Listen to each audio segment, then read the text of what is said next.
Tribuners, ya saya sekarang berada di makam Bung Karno di Kota Blitar. Ini Presiden ke-6 Republik Indonesia sekaligus Ketua Majelis Tinggi Partai Demokrat Susilo Bambang Yudhoyono atau SBY akan berziarah ke makam Bung Karno di Kota Blitar. Karena dalam keadaan sehat walafiat yang apapun, mudah-mudahan dialog kita ini mendapatkan ridho dari Allah Taala, yang membuatkan pekerjaan bagi kita, dan mudah-mudahan jadi sebab buat Allah memuliakan kita semua.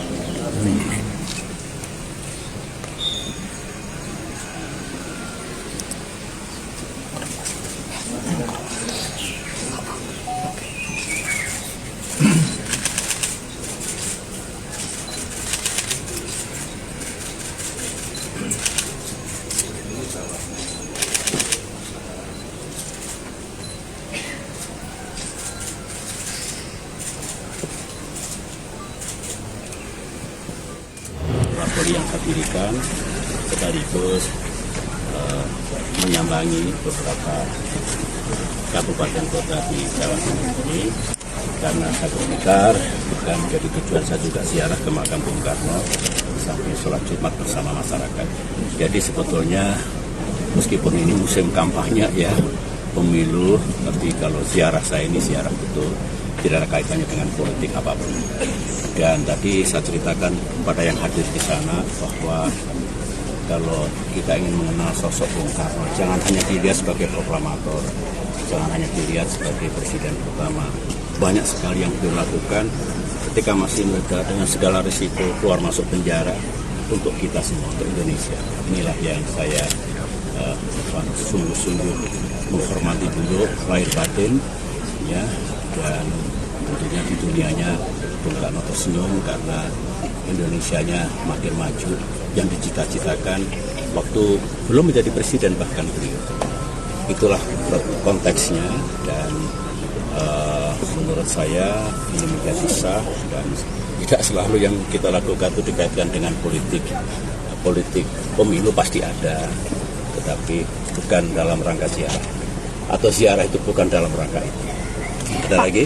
ini kan menjelang tahun politik ini ya Pak ya. Iya. Itu dari berbagai pihak sepertinya sudah tidak kondusif dalam berdemokrasi. Artinya ada serangan-serangan baik itu melewati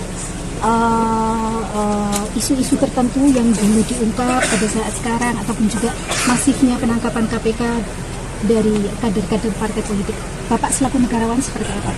Sebetulnya setiap pemilu memang politik memanas, kompetisi keras, ya, bukan hanya antar elit, kadang-kadang mengalir ke masyarakat, ke akar rumput, itu memang common dalam arti biasa. Tetapi memang sekarang ini lebih panas, lebih keras. Saya sebagai seorang yang pernah ikut kompetisi, pernah menjadi capres juga, pernah memimpin Indonesia, tolong dijaga agar tidak melampaui batas. Kalau melampaui batas, terlalu keras, khawatir kalau itu membuat masyarakat kita juga akhirnya berhadapan-hadapan. Bukan itu yang dikehendaki oleh Indonesia. Kita ingin Indonesia kita pemilunya makin jujur, makin adil, tapi harus tetap damai. Nah, menurut saya, pemerintah, negara, dengan dukungan semua partai politik harus menjaga pemilu yang damai ini. Kalau sudah damai, berjalan jujur dan adil, siapapun yang terpilih itulah pemimpin kita. Siapapun, kita biasakan seperti itu.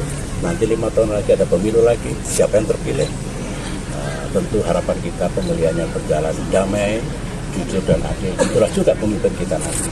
Jadi dari bumi di mana Bung Karno disemayamkan di kota ini, saya mengajak menyuruhkan boleh panas, tapi ada batasnya.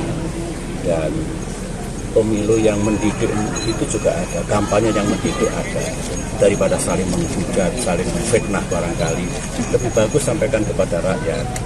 3 pasangan capres dan cawapres itu, kalau insya Allah terpilih, mendapatkan dukungan rakyat, apa yang hendak dilakukan supaya rakyat tahu, sehingga nanti memilih itu atas dasar itu. Jadi harapan saya tentunya mohon didengar oleh siapapun, ini negara-negara kita semua, bangsa ini bangsa kita semua. Kita kan ingin negara kita segala sesuatunya berjalan dengan baik.